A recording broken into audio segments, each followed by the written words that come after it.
आज हम लोग देखेंगे शुक्राणु, आखिर स्पर्म और एक होता है वीर्य। तो आज हम लोग जो वीडियो में देखेंगे ना वह देखेंगे शुक्राणु।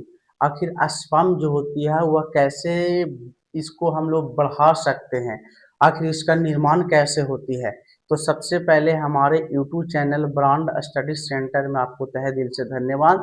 आप लोग जितने भी हमारे वीडियो को देख रहे हैं आप लोग फटाफट लाइक और सब्सक्राइब कर दीजिए, ताकि जो भी मैं वीडियो अपलोड करूं, जो भी वीडियो डालूं, सबसे पहले आप तक जरूर पहुंचे। तो आपसे रिक्वेस्ट है कि फटाफट एक कमेंट कर दीजिए और फटाफट सब्सक्राइब कर दीजिए। देखिए आपके लिए कितना मेहनत से बनाता हूं, बताइए।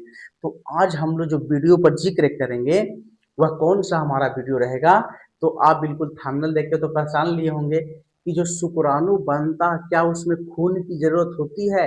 तो इसी पर बढ़िया तरीका से जानेंगे। अगर खून नहीं चाहिए तो क्या चाहिए, अगर खून चाहिए तो क्यों चाहिए, ठीक है। तो इसी पर आज हम लोग बढ़िया तरीका से बात करेंगे। देखिए यहाँ पे लिखा गया है कि शुक्राणु, क्या लिखा गया है, शुक्राणु को क्या बोलते हैं, स्पर्म बोलते हैं ना, स्पर्म। ये हो गया शुक्राणु। शुक्राणु खून से बांधता है या नहीं, इसी को हम लोग आज कंफ्यूजन को दूर कर देंगे कि आखिर जो स्पर्म होती है वह ब्लड से बनती है या नहीं बनती है। जैसे हम लोग खाना पकाते हैं, तो खाना पकाते हैं तो उसमें किस किस चीज को जरूरत होती है, तब पानी। बिना पानी के खाना बन भी नहीं करेगा। जैसे हमको रोटी पकाना है तो पहले क्या करेगा, आटा सानना पड़ेगा, उसमें पानी की जरूरत है। अगर हमको चावल पकाना है, चावल सिझाना है, तो क्या करें, उसमें पानी जब तक नहीं डालेंगे तब तक क्या वो सीझ भी नहीं करेगा। तो क्या उसमें पानी की जरूरत है।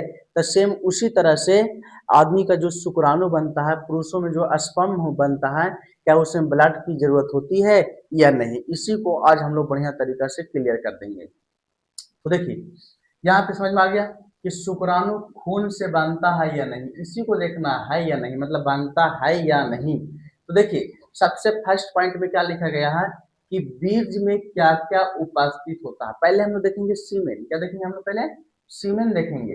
क्या कि जो बीज होती है उसमें क्या क्या अवेलेबल होता है, कि बीज में क्या क्या अवेलेबल होता है सीमेन में, ठीक है। आखिर सीमेन में क्या क्या अवेलेबल होता है, तो पहले उसके बारे में जानेंगे, तब जाके जानेंगे किसके बारे में, शुक्राणु के बारे में। तब जानेंगे कि शुक्राणु में आखिर होता क्या क्या है। तो देखिएगा ध्यान से, लिखा गया है कि बीज में क्या क्या उपस्थित होता है। तो यहाँ पे लिखा गया है कि शुक्राणु होता है, क्या होता है, बीज के अंदर क्या होता है, स्पर्म होता है। बीज के अंदर क्या होता है, स्पर्म होता है। आपको ये भी बताया गया है कि स्पर्म यानी कि शुक्राणु और बीज में डिफरेंट क्या होती है, दोनों में बढ़िया तरीका से डिफरेंट बताया गया है। आप उसको जाकर देख लीजिए, उसका लिंक दे दिया गया है डिस्क्रिप्शन में, तो आप उस वीडियो को जाकर देख लीजिएगा। शुक्राणु और बीज में अंतर, दोनों डिफरेंस। तब बीज के अंदर क्या होती है, शुक्राणु होती है, क्या होती है, शुक्राणु होती है। इसके बाद एंजाइम होती है, क्या होती है, एंजाइम होती है, एंजाइम होती है। जिस तरह से हमारा लार से कौन सा एंजाइम निकलता है, तो टाइलिन नामक एंजाइम, उसी तरह से शरीर के अंदर भी क्या है, तो एंजाइम निकलता है। और वही एंजाइम का अहम भूमिका होता है किसमें, तो बीज में, सीमेन में। तब बीज के अंदर शुक्राणु होता है, एंजाइम होता है, प्रोटीन होता है और अन्य पोषक तत्व होता है। अन्य पोषक तत्व मतलब हम लोग जितना जो खाना पीना खाते हैं उसमें क्या कुछ न कुछ मात्रा में एनर्जी मिलता है, उसमें कुछ न कुछ बढ़िया मात्रा में क्या है, पोषक तत्व है। उसको हम लोग को क्या चाहिए, जरूरत चाहिए, और वह जरूरत मिलेगा तो क्या हो जाएगा, बीज का निर्माण होगा। नेक्स्ट है कि शुक्राणु में क्या क्या होता है, ये तो बीज में क्या क्या होता है। यहाँ पे लिखा गया है शुक्राणु में क्या क्या उपस्थित होता है, मतलब शुक्राणु में कौन कौन सा पदार्थ अवेलेबल होता है। यहाँ पे लिखा गया है कि फ्रुक्टोज, फ्रुक्टोज का मतलब क्या हो गया, फलों से प्राप्त होने वाले खाद्य पदार्थ जो हमारा पौष्टिक तत्व मिलते हैं उसे क्या कहते हैं, फ्रुक्टोज। फ्रुक्टोज वो हो गया। नेक्स्ट है कि अस्कार्बिक अम्ल, अम्ल, अम्ल किसको बोलते हैं, जिसका पीएच मान 7 से कम हो। अस्कार्बिक अम्ल किसको बोलते हैं, जिसमें पाया जाता है। तो अस्कार्बिक अम्ल किसमें होता है, अब किसमें होता है और कितने सारे पदार्थ में होता है, ये अगला वीडियो में बता देंगे आपको। लेकिन यहाँ पे आपको ये समझना है कि आपको अम्ल की मात्रा लेना है जिसका पीएच मान 7 से कम हो। यहाँ पे अस्कार्बिक अम्ल लिखा है, जरूर नहीं कि अस्कार्बिक अम्ल ही होगा, लेकिन अस्कार्बिक अम्ल से ज्यादा मात्रा में क्या होगा, स्रावित होगा। जैसे नींबू क्या हो गया, इसमें भी अम्ल होता है। हमारे जो हम लोग टमाटर खाते उसमें क्या है, उसमें भी अम्ल की मात्रा है। हम लोग जो इमली खाते उसमें क्या है, अम्ल की मात्रा, किसे क्या है, अम्ल की मात्रा। और नेक्स्ट क्या है, विटामिन बी 12, सबसे अहम भूमिका है विटामिन बी 12। विटामिन बी 12 सबसे खतरनाक है और इसको रहना बहुत जरूरी है, शुक्राणु में रहना बहुत जरूरी है। किसको, तो विटामिन बी 12 वो क्या करता है कि शुक्राणु को जकड़ के रखता है, मजबूती बना के रखता है, ठीक है। ये सब पदार्थ और विभिन्न लवण, और विभिन्न लवण, लवण का मतलब क्या हुआ, जिसका पीएच मान 7 के बराबर हो, जैसे में सोडियम क्लोराइड, जैसे नमक हो गया, शुद्ध जल का पीएच मान कितना 7 हो गया, तो क्या है एक लवण हो गया, नमक क्या हो गया एक लवण हो गया, ठीक है।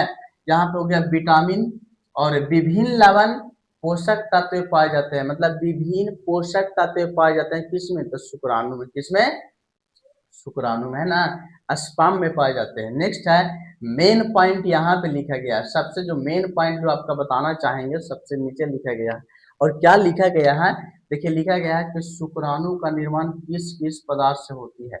आपको यही ना शुरू में बताए थे कि शुक्राणु का जो निर्माण होता है किस किस पदार्थों के साथ होती है। तो देखिए यहाँ पे एकदम क्लियर लिखा है किस किस पदार्थ से होती है, तो बिल्कुल ध्यान से आप लोग देखिए, LH और FSH हार्मोन, LH और FSH हार्मोन शुक्राणु को परिपाक, प्रोटीन, ऊर्जा, माइटोकॉन्ड्रिया जैसे घटक शामिल होते हैं। आपको पढ़ दिए लेकिन आपको समझ में नहीं आया होगा, आप बतावेंगे तब आपको समझ में आएगा।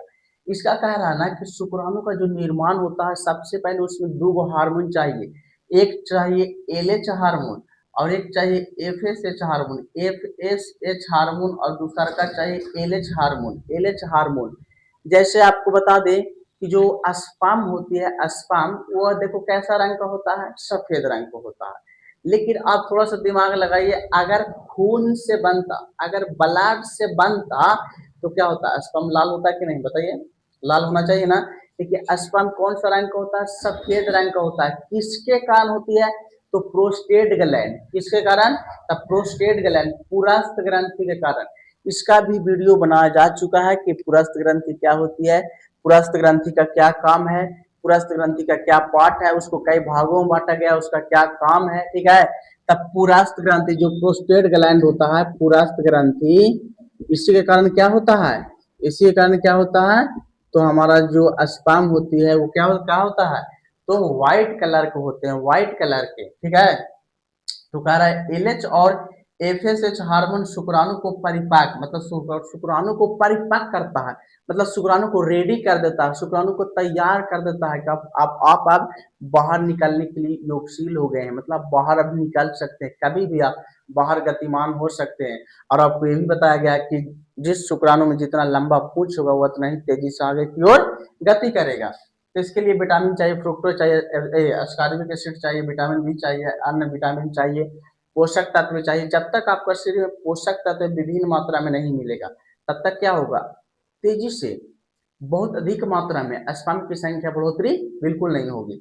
यहाँ पे लिखा गया है LH और FSH हार्मोन शुक्राणु को परिपाक करता है, प्रोटीन, प्रोटीन जितना हम जैसे अंडा खा लिया, अंडा का व्हाइट वाला पार्ट, अंडा का पीला वाला पार्ट में क्या होता है, वसा होती है, लेकिन प्रोटीन बोल रहा है व्हाइट वाला पार्ट।